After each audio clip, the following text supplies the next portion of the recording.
Hi, I'm Wanda from Alanda Craft, and as you know, we've been making some quilt-as-you-go blocks recently, and I've been asked if I could show how I put them together. Now, I do have a video on doing a whole quilt with quilt-as-you-go blocks and how to put it together, and I will put the link in the description below.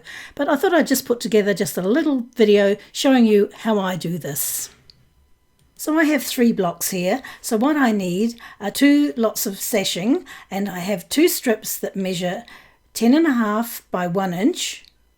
So that's those ones there. And I also have 2 strips that measure 2 inches by 10.5. And the 2-inch strip, fold them in half and then press them so I've got that nice crease down the middle. So do that with both pieces.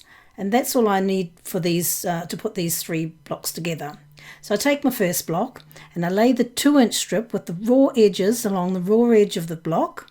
And I'm just going to clip that in place, and you can pin it. Just make sure that the ends and the sides all meet up nicely.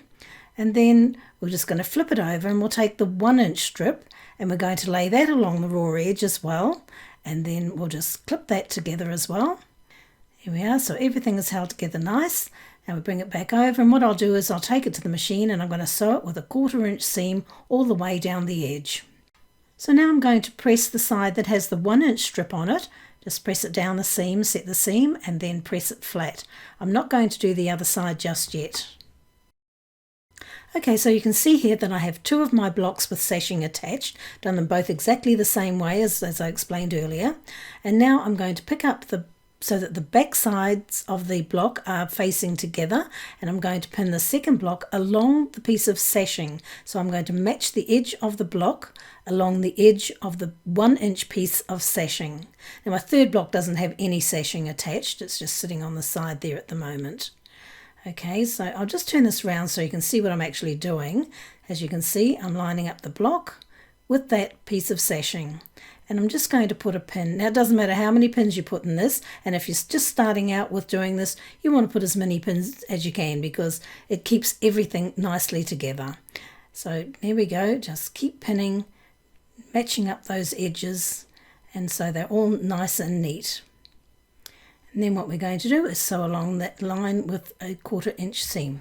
So you can see how nicely the 2 blocks butt together, so they will fill that space so we don't require any extra padding. So the back is finished, and now we're just going to push over that 2-inch piece that we have, and we're going to just sew down either side of that strip. Okay, so I've sewn down either side of that strip, and you can see there it's all nicely finished off. Alright, so what we're going to do now is we're just going to add the next block, and we're going to do exactly the same thing again. We're going to take that second block there, place the last one on top of it, and we're going to match up the edges along the 1-inch strip that we have there. Again, I'll turn it around so you can see what I'm doing. And there we are, we just line up the edges nice and neat and pin everything in place. Now I didn't have any strips the same colour as the backing. This whole thing was made out of scraps that I had on hand, so I've had to compromise and add a white strip of sashing, but I think it'll look quite nice anyway when it's finished. Alright, and again we're going to sew with a 1/4 inch seam all the way down that block. Okay, so now we've finished the back, and now you can see here the blocks meet together nicely, and we're going to just pull over that other sashing, and I'm going to pop a couple of pins in this time.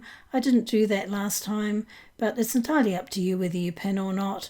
And what we're going to do is we're just going to top stitch down either side of that white strip, and then that will finish that off. Now once you have a number of rows done, you'll join those together exactly the same as you did the small blocks, and now you'll have long strips to work with, which makes it a little bit easier too. So now if you've enjoyed this tutorial, please give us a thumbs up and subscribe to the channel, and thank you for watching.